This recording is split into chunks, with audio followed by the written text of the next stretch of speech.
Hi friends, welcome to Mahathi Sairam channel. నిన్నటి తరువాయి భాగం ఈరోజు చెప్పబోతున్నాను.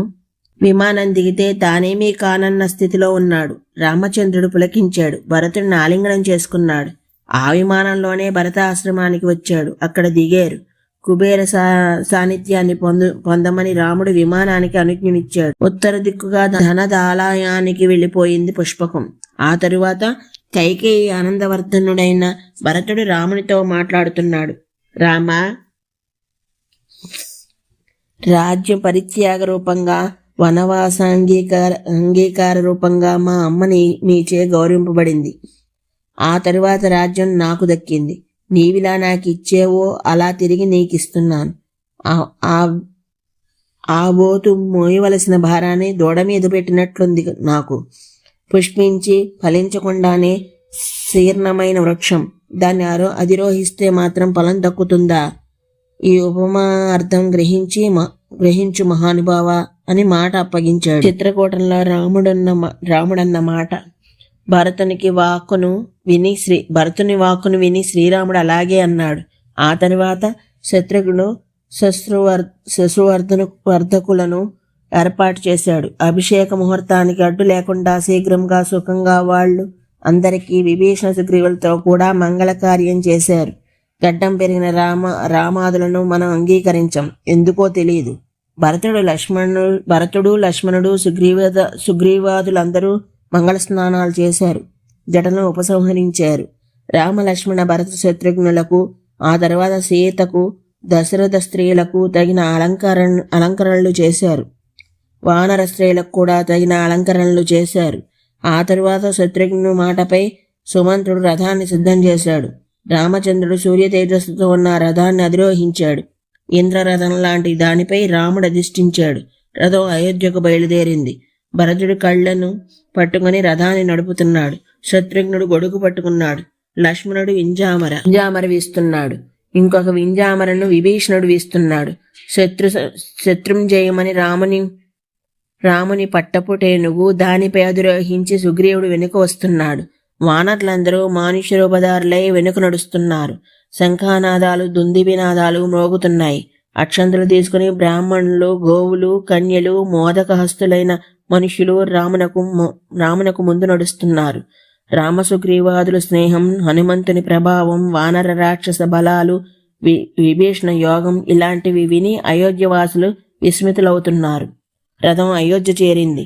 రామచంద్రమూర్తి రథాన్ని దిగి పితృగృహానిలోనికి వెళ్ళాడు. కౌసల్య, సుమిత్ర, కైకేయులకు నమస్కరించాడు. ఆ అశోకవన మధ్యలో ఉన్న నాభావన శ్రేష్టమును సుగ్రీవునకు విడిదిగా ఇస్తున్నామన్నాడు రాముడు.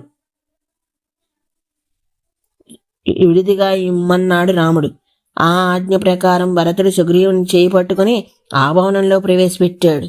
శత్రుఘ్ను పరిచారకులచే దీపాలను పెట్టించి ఆసనాలను వేయించాడు. ఆ సమయంలో శ్రీరామాభిషేకానికి దూతలు ఆజ్ఞాపించి మహానుభావ అని విన్నవించుకున్నాడు. సరే, బంగారు ఘటాలు ఇవ్వబడ్డాయి. ప్రత్యూష సమయానికి కలస జలాలతో మీ అందరూ ఇక్కడుండాలి అని సుగ్రీవుడు ఆజ్ఞాపించాడు.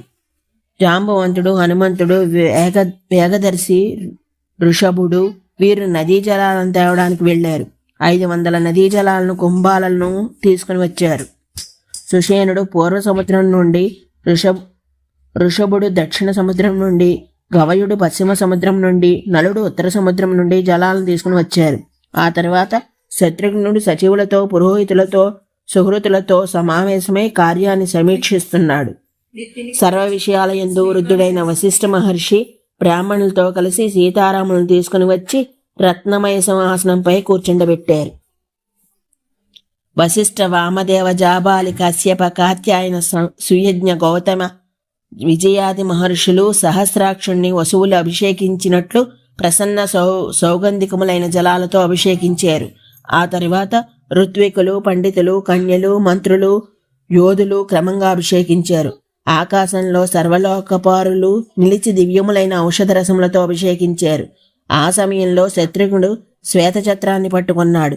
సుగ్రీవ, విభీషణులు వానల వ్యాజనాలను పట్టుకున్నారు. వాయువు దేవేంద్రుని చేత పంపబడిన సర్వమణిరత్న సమాహారమైన ముత్యాలహారాన్ని బహుకరించాడు. శ్రీరామ సామ్రాజ్య పట్టాభిషేక మహోత్సవంలో భూమి సస్యవతి అయింది.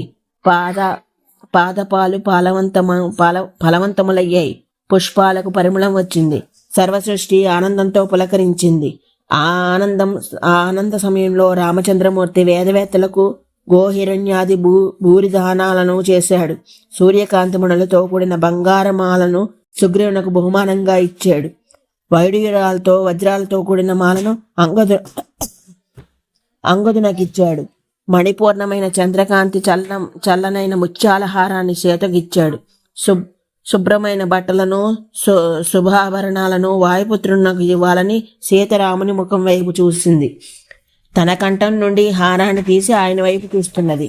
రాముడు అది గ్రహించి, నీవు ఎవని యందు దృష్టిరాలివయ్యావో వానికివ్వు అనగానే ఆమె ఆ హారాన్ని హనుమంతునికి ఇచ్చింది.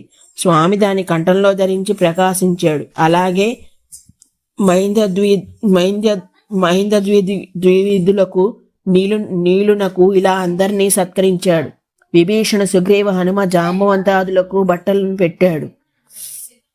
ఆ తరువాత వారందరూ ఆనందంతో తమ తమ నివాసాలకు వెళ్ళారు. రామచంద్రుడు పరమోదారుడై